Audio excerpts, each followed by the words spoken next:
Hi everyone. Thank you, Bajresh, for that introduction. So yes, my name is Gloria, and I run a non-profit called Make a Difference, and I have exactly 20 minutes to share a couple of words with you. Yeah. So it was a month back that Bajresh gives me a call, and he says, "Glo, can you come and speak at TEDx?" And I'm organizing it. And I was like, yeah, sounds like a good idea, and I hang up. And I'm like, wait a minute, Bajresh, he's just 15 years old. He's possibly the youngest volunteer that we have across the country, and he's organizing TEDx. And I'm like, okay, what's happening to the world? And then I realized that, heck, it shouldn't come as a surprise to me. Back when I was in college, we were 19 and we started making mad, and we thought we were the youngest folks to get into this field. And now I look back and 19 is ancient. We could vote and drive at least, right? And the fact of the matter is that social activists are getting younger by the day, and that's the best news for the country so far, right? Look at every single one of you in this hall, and you guys have started so early, and this is exactly what the country needs. So now the deal is this. What does this point to? 15-year-olds organizing TEDx, we had toddlers starting companies, we had, teenagers going all around the country and working on NASA projects. What does this all point to? It points to the fact that there is intense potential, right? There's immense potential in one of the most underrated sections of society, the youth. And why I say underrated is, in a country like India, I think the youth is taken for granted, right? Look at the schools, look at the colleges.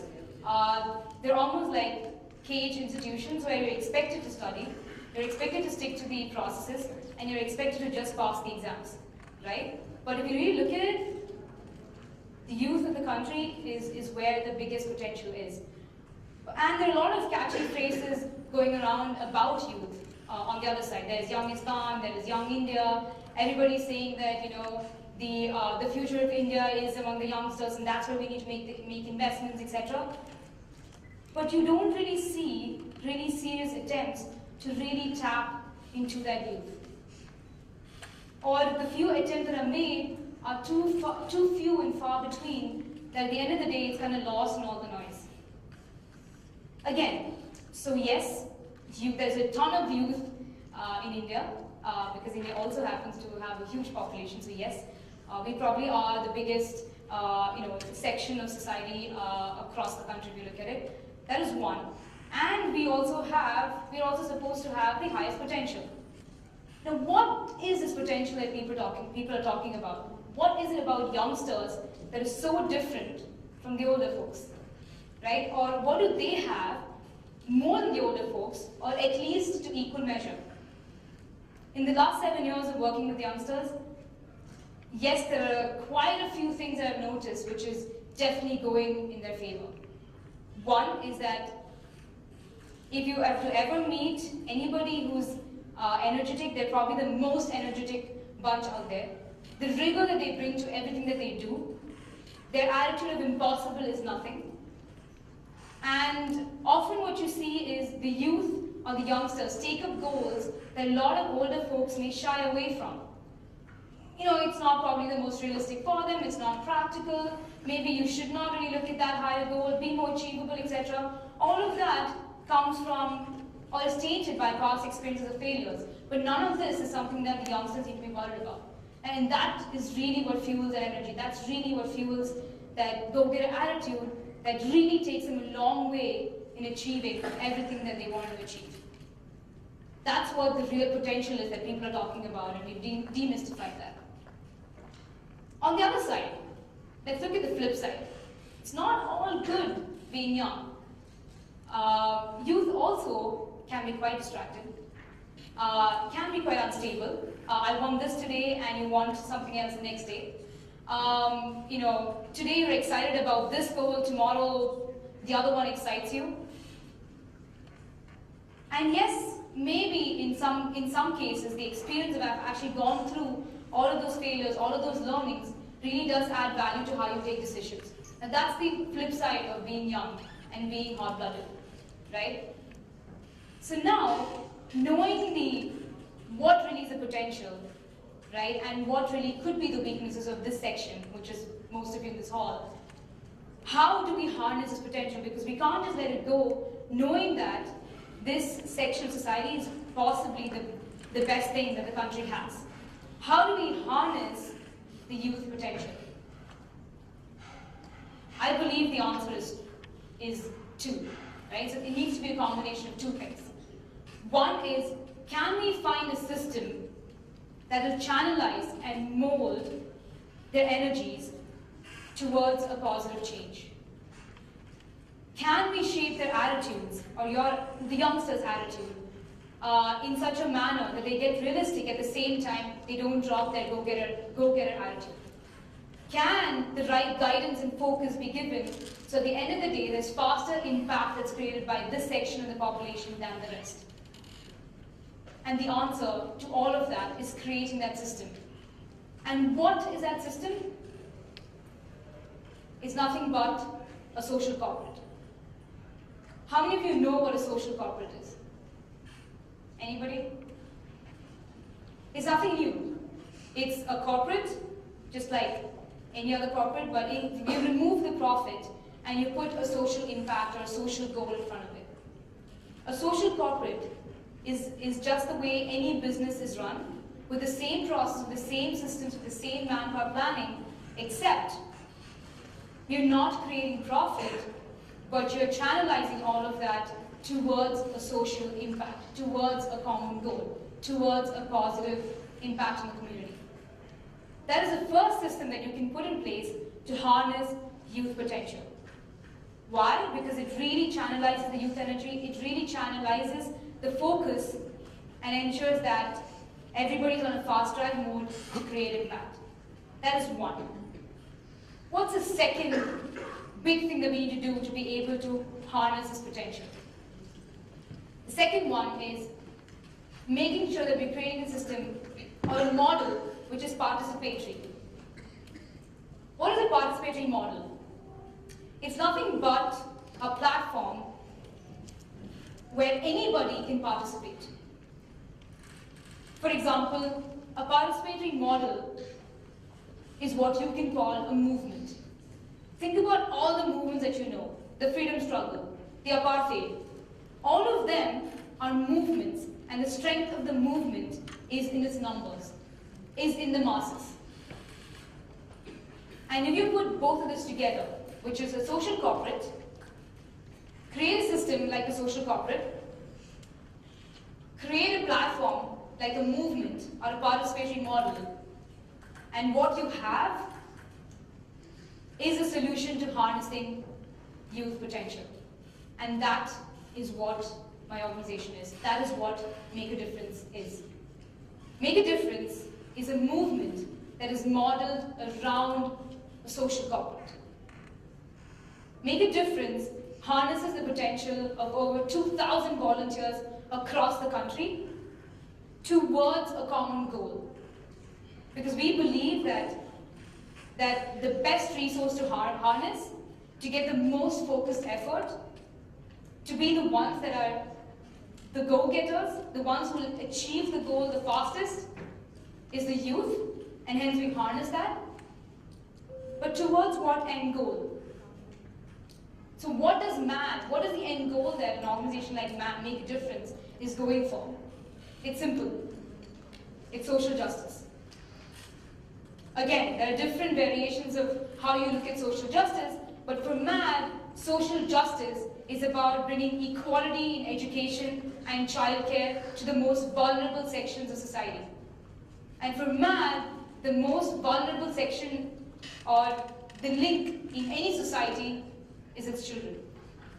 The most vulnerable link in any society are the children on the streets or the children in orphanages and street shelters.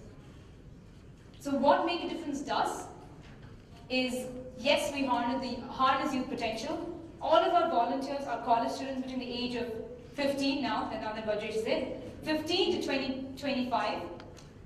And each and every one of them are focused to bringing better quality education, to bringing better quality childcare to children living across 100 different shelter homes across 23 cities.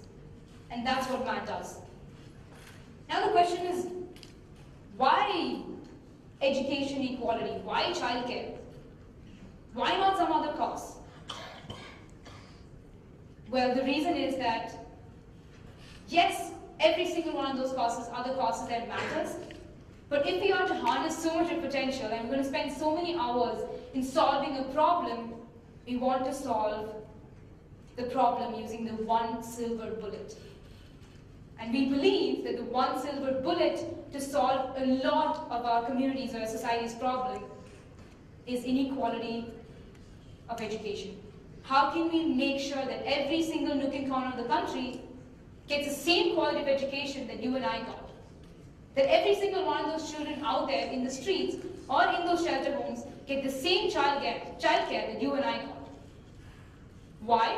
Why is that important? Because that solves a lot of today's problems that we're facing. We say India is the biggest democracy in the world, right? But then on the other side, we also crib about the lack of planning that goes into administration. About corruption, and we're not happy with politicians. Why all of that? Because the power of a democracy lies in the wisdom of its people. The wisdom of its people comes from education and exposure. And the fact of the matter is today, 75% of children across the country never get to high school. And 95% of the children in India never get to college. Right? And then we wonder why our democracy is not working. And hence, MAT believes that we can bring equality in education and provide the right childcare to the masses, to the lower sections of the population, which is the highest chunk in the country. Then we're setting the country up for a much, much better future. And the beauty of this mechanism is that we're harnessing the youth and channelizing their energy to create more youth potential. Because today those children might be children living on the streets, might be children living in orphanages, but tomorrow they are going to be the youth. And how do we want our youngsters to be tomorrow? What do we want them to be doing tomorrow? The minute we educate them, pick any problem in the society today: violence against women, lack of exposure in education, again, unplanned administration, lack of education, the vulnerable sections of society that are so vulnerable that they're easily influenced by vested interests, lack of education and exposure. And hence we believe that this is the one silver bullet that will solve a lot of our country's issues. And that brings us to you guys. I believe 90% of the population in this hall is under the age of 30. What that means is you're the bunch of people that I was talking about, or I was addressing as a youth. You form India's highest potential to deliver anything. You're the people who can do the best, who can execute the most, and your attitude is what a country like India today needs. And hence, if there are organizations like MAT out there that is willing to provide you the channel to channelize all of your energy towards the social cause, then why not be a part of it? And the fact of the matter is, if you believe that at some point that any of these solutions can solve the country's problem, then the question is, why aren't you a part of it? Why aren't you being that resource that the country can actually leverage from to solve its issues, to solve its challenges? So the call to action for you today is this. You guys form the youngsters, you guys form the youth. Yes, youth potential is a mightily abused word, but there are platforms out there like Make a Difference that allows you to do everything that you wanted to do for society. And it's not, don't put this away for, yes, 50 years hence, when I'm done with working, when I have the money, then I will take up charity. This is not charity. This is doing what you can do best now, because tomorrow it will be too late. It will be too late for you. So this is it. The time is here. The time is now. Are you willing to act today?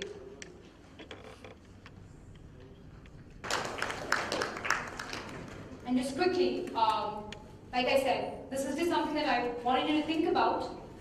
And Make a Difference is just one organization. Yes, we specifically invest in the youth because we believe that's the biggest resource. But there are tons of other organizations out there. You should go and explore.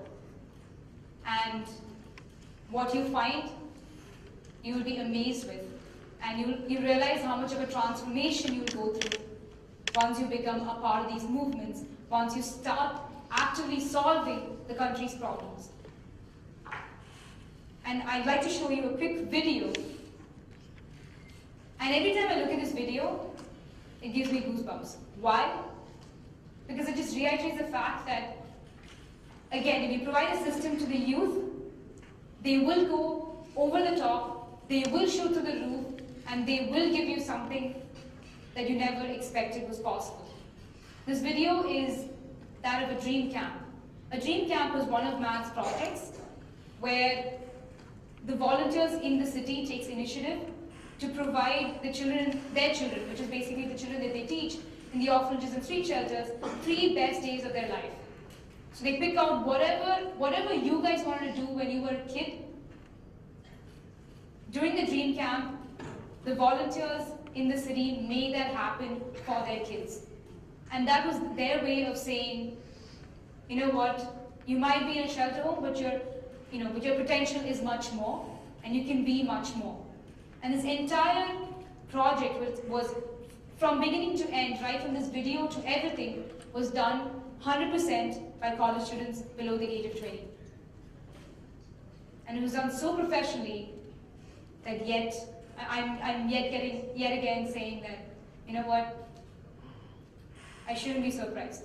It was done by a bunch of youngsters. Heck, the quality is going to be